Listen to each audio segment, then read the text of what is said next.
What's up, guys? Welcome to vlog number 2. Today is February the 15th, 2018. Before I get into today's subject, it's going to be my how I got into Oklahoma and kind of my impressions of Oklahoma, what I learned. But before that, I just want to say thank you to everyone that checked out my first vlog. Appreciate you guys taking the time out of your day to just listen to me blabber. Thank you to everyone that hit like and commented, and thank you for you guys' words. Really appreciate it. So hopefully I can make content you guys will enjoy. So I appreciate the feedback. You guys are more than welcome to comment, ask me anything, and I'll probably get back to you. Um, but yeah, thank you guys. I really appreciate it. I'm gonna keep pushing with these vlogs. Hopefully they get better with time, better editing. I have like pictures and videos and all that. This is just me just getting to do it. So thank you guys. Um, so now I'll get into how I got into Oklahoma, or here in Drumright, Oklahoma. Well, pretty much the short version of it is, I quit my job at the flour mill, which was my first job that I got in Kansas, and it was cool, but it was all right. I don't feel like I can grow much there, but yes, I just had to quit that job, and there's an opportunity that kind of came by from my buddy Mario. He said that they were looking for Class A truck drivers at his job, but unfortunately, he got let go due to complications. But I still went through with the applying um, at the place where he worked at, which is Seaboard Foods, and I applied, and I like 4 piss tests and a couple applications later, I finally got the job. Well, not the job, but the position. And pretty much Seaboard offered this program through them to where they send you to Oklahoma, Drumright, where Central Tech is located, which is a technical school. And from what I hear, the Central Tech has like one of the best truck driving programs in the nation. It's like ranked top 5 or 10 or something. It's accredited, PT, DSI, um, certified or something. So it's pretty legit. And so they send you here to get legit, learn the skills and everything, and then they send you back to Kansas. Well, I have to go back to Kansas. Today is pretty much my last. Well, tomorrow will be my last day of school. I've been here about a month, just driving a truck and learning about it and learning the ins and out of everything. Learned a lot, but I'm ready to go home. So I'm glad that tomorrow's the last day here. So after tomorrow, I had a 6-hour drive back to Scott City, and then hopefully I get to take my Class A test in Kansas the next week, and then I'll be legit. As soon as that happens, I'll be making the paper. So we'll see. Um, so if all goes well, yeah, I'll be working for them, and then the only catch, which is not really a catch really, but I have to work for them for 13 months, which is not bad because I still get experience working through them. So it's like a win-win situation. I just couldn't pass up. I get a skill that's paid for. The school itself costs like $35,000, and they pay for that. They pay for my boarding here. They pay for my food, my gas. So it's like, why wouldn't I? So yeah, I just thought I'd give it a try, and I'm glad I did. I learned a lot. Met a lot of cool people here.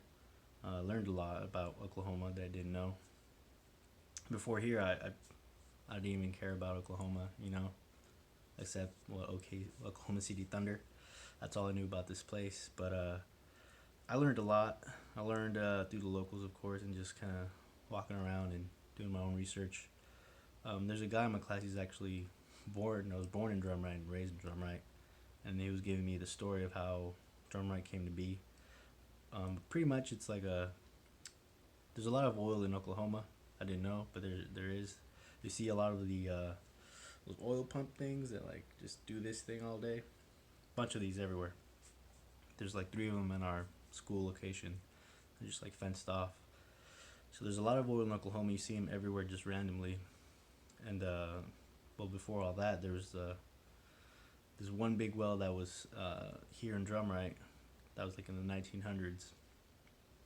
Some guy discovered it, and then pretty much overnight, everyone from Tulsa like came over here because they heard that there was oil, and Drumright popped up. But now it's kind of a ghost town. And there's a lot of like worn down buildings that are just abandoned. Their roofs are caved in and all that. I mean, it looked like it was a pretty poppin' place back then, but I mean, not so much now. Um, so, kind of humbled me a little bit about being in Scott City, which is still a small town, but just not as small as this. So, that was cool.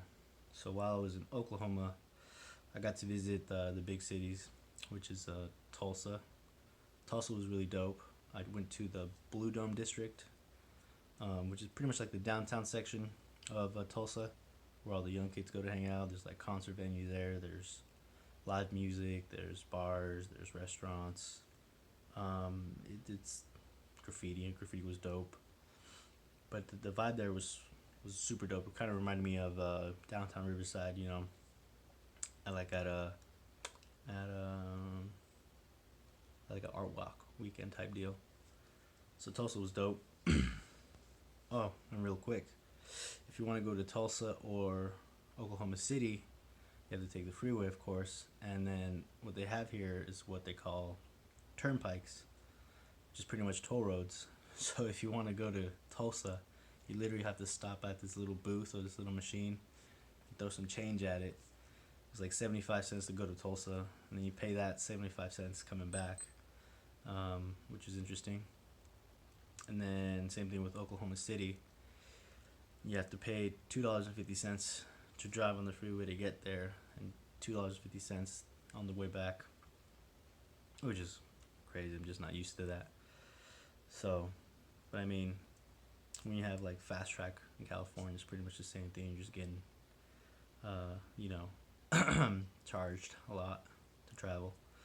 So yeah, that was interesting. So Tulsa was dope, and then I went to Oklahoma City. There's a lot to do in Oklahoma City. I didn't get to see like half of it, but there's things that I did do was I got to check out. It's called a Bricktown. It's like a section, southern section of Oklahoma City. It's like a 10 by 10 city block section, and it's literally like all brick. Like the buildings and structures are all old looking, but they look nice.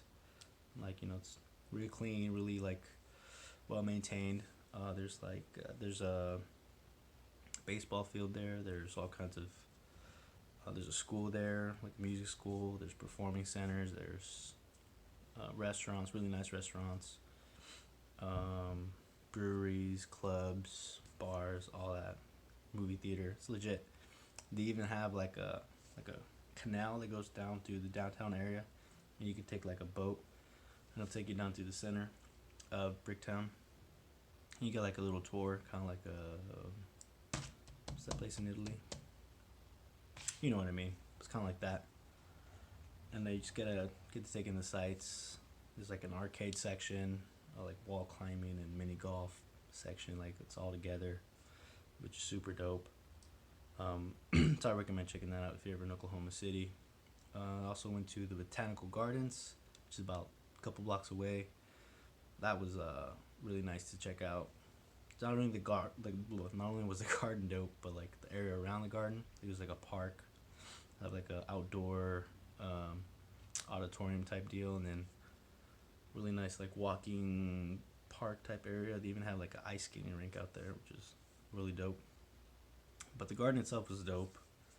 It's like this big tube looking structure. Let me see. Went to the Chesapeake Stadium where OKC plays. That was dope. Went to the Plaza like a week later. That's like more north of Oklahoma City. There they have more boutique type vibe. It's where the young folks here go to hang out. So a lot of like boutique type restaurants and bars and things like that. Let me see. That was pretty good. There's the plaza. Let me see. Oh, and actually, while I was in Oklahoma City, I got to reconnect with my buddy Rodney, and I met Rodney in California when I was going to the Art Institute, and he's a really talented guitar player. Originally, I didn't know, but he was from Oklahoma. That's where he was born and raised. And he saw my first vlog post, and he hit me up through there.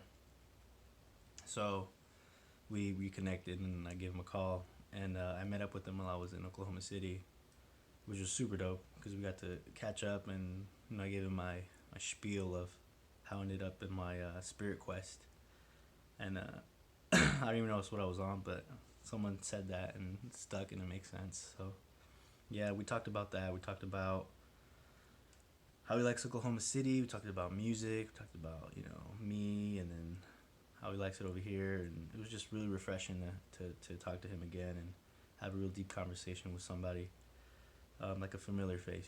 So big thank you to Rodney for taking the time to show me around, and then just bring me into his home, which is super dope. So thank you for all that. So that was awesome. Let me see. Sorry, I'm looking at my notes. I'm trying to be organized.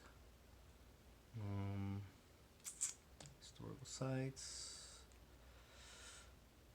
But yeah, that's how I ended up in Oklahoma. I mean, I'll cut it right there. I don't want to go too much. But that's the gist of it. So if you guys have any other questions, feel free to comment, and I'll be more than happy to reply. But yeah, thank you guys. I'll see you guys on the third one. Later.